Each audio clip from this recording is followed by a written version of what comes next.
Praise the lord. యేసు క్రీస్తు దివ్యనామంలో ఉదయకాల సమయంలో ప్రభుతో ప్రతిదినం అనే ఆధ్యాత్మిక కార్యక్రమాన్ని వీక్షిస్తున్న మీ అందరికీ నా హృదయపూర్వక వందనాలు తెలియజేస్తున్నాను. దేవుని బిడ్డలారా, జీవితంలో జరిగినటువంటి ప్రతికూల పరిస్థితులను బట్టి సంభవించినటువంటి అపజయం, ఓటమి లేదా పొరపాట్ల వలన నీ జీవితంలో పొందిన లేదా అనుభవిస్తున్నటువంటి మానసిక ఒత్తిడిని బట్టి, జీవితంలో కుటుంబ సమస్యలను బట్టి, పరిచర్యలో ఉన్న సమస్యలను బట్టి, లేదా బిడ్డల జీవితంలో ఉన్నటువంటి ప్రవర్తన లేదా అనానుకూలమైనటువంటి వాతావరణాన్ని బట్టి బహుశా అన్ని స్థలాలలో అన్ని వేళల అంతటా కూడా సిగ్గుపరచబడ్డావా?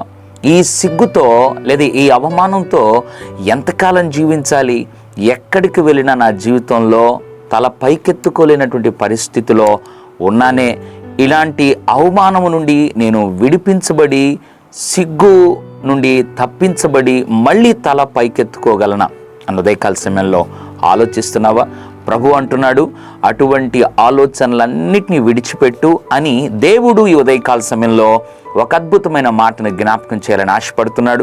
యోవేలు గ్రంథము 2వ అధ్యాయము 26వ వచనం, నా జనులు ఇక ఎన్నటికి నీ సిగ్గునొందరు. దేవుడు అంటున్నాడు, ఇంతవరకు ఒకవేళ సిగ్గునొందావేమో, ఇక మీదటికి ప్రభు అంటున్నాడు, ఎన్నడూనూ నీవు సిగ్గునొందవు. అవును, నమ్ము. ఇంతవరకు జరిగినటువంటి అవమానం, ఇంతవరకు జరిగినటువంటి అవహేళనలు లేదా అపజయం అంతటిని మర్చిపో.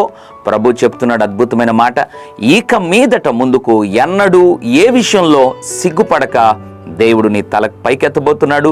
నమ్ము, ఈ వాగ్దానాన్ని నీ జీవితంలో నిశ్చయముగా అనుభవిస్తావు. పరిశుద్ధుడా, ప్రేమగల తండ్రి, నీకు వందనాలు, స్తుతులు, స్తోత్రాలు చెల్లిస్తున్నాను. నా జనులు ఎన్నడూ సిగ్గునొందరు అన్నావు. ప్రభు ఉదయకాల సమయంలో ఎంతమంది అయితే అవమానం మధ్యలో, ప్రభు అపజయాల మధ్యలో సిగ్గుపడి కుమిలిపోతూ తల పైకెత్తుకోలేని పరిస్థితిలో ఉన్నారో వారిని జ్ఞాపకం చేసుకుని మాట్లాడినందుకు వందనాలు. ఇక ఎన్నటికీ నీ బిడ్డలు ప్రభు సిగ్గునొందక ముందుకు సాగేవారిగా చేయమని యేసు నామములో ప్రార్థిస్తున్నాం తండ్రి. ఆమెన్. God bless you.